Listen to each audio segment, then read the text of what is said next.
Ça, c'était moi recevant mon email d'orientation à la fac. Bon, c'est juste pour vous mettre dans le contexte. En vrai, j'ai trouvé cette photo par hasard. Et comme beaucoup de jeunes, on était tous pressés d'y aller. Avant ça, on vérifiait tous les jours nos emails, on se posait des questions. Quand est-ce qu'on va être orienté dans nos universités, en fait. Mais sans savoir vraiment ce qui nous attend là. Pour ma part, j'étais orienté à Ziguinchor, à 495 km. Oui, c'était un cauchemar de voyager jusque là-bas. Sans compter bien sûr une route de 200 km qui était en travaux. Un brouillard de poussière s'élevait sur la route. Bref, c'était compliqué. Genre, le premier jour du voyage, on a quitté notre ville à 8h05 et nous sommes arrivés minuit moins. Vous voyez. En plus de cela, il y avait une route goudronnée. Non, pas goudronnée, mais comment je vais vous expliquer ça? En fait, en tout cas, la route n'était pas totalement faite. Il y avait beaucoup de poussière et arrivé là-bas, on était tous enrhumés. En 2 jours, 2 jours plus tard, on a tous attrapé une rhume. Maintenant, je vais vous parler de la vie d'étudiant en général.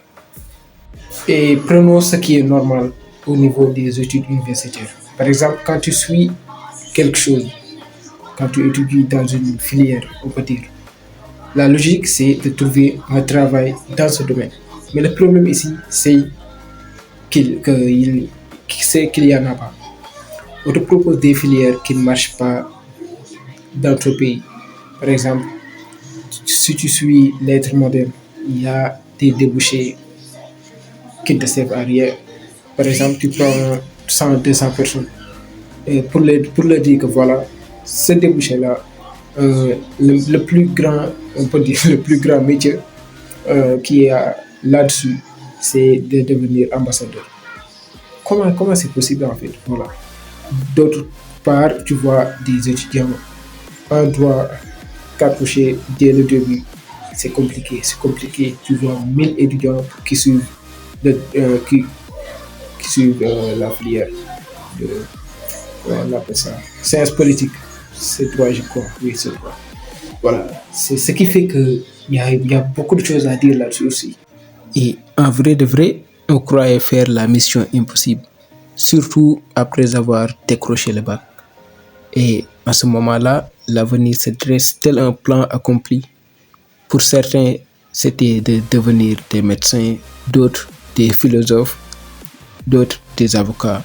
Bref, on se donnait le droit de rêver. Pour ma part, c'était d'évoluer dans le tourisme, ma passion. Et arrivé là-bas, on se sentait prêt à s'adapter. Bon, c'est ce qu'on s'était dit. Et on a peut-être parlé trop vite, car une multitude de problèmes se sont présentés devant nous. Une mauvaise alimentation, des chambres saturées, des profs qui voyagent tout le temps, des salles non équipées.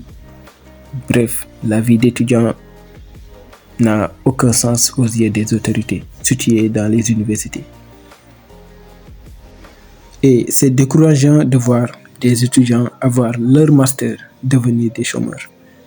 C'est triste quand tu vois des étudiants en droit partir en révision dans des salles jusqu'à 4 heures du matin et cartoucher après. Des étudiants sont morts en revendiquant leurs droits. Les étudiants mènent une vie de merde et faut le dire. Mais ça ne les empêche pas d'être solidaires. Entre eux, parfois tu vois des étudiants incapables d'avoir un ticket à 50 francs. Comment y parvenir avec une bourse de 40 000 francs, sachant qu'il y a la famille derrière? Je dirais que la vie d'étudiant, c'est cette chose-là qui réunit à la fois, je peux dire, il faut être prêt financièrement, il faut savoir s'adapter, il faut aussi improviser parfois des choses, parce que parfois c'est un peu compliqué. Voilà, c'est ce qui fait que la vie d'étudiant, c'est par exemple, nous, quand on était petit, quand on voyait des gens partir à l'université, on était un peu voilà, vous voyez quoi, on était, voilà quoi, on les admirait.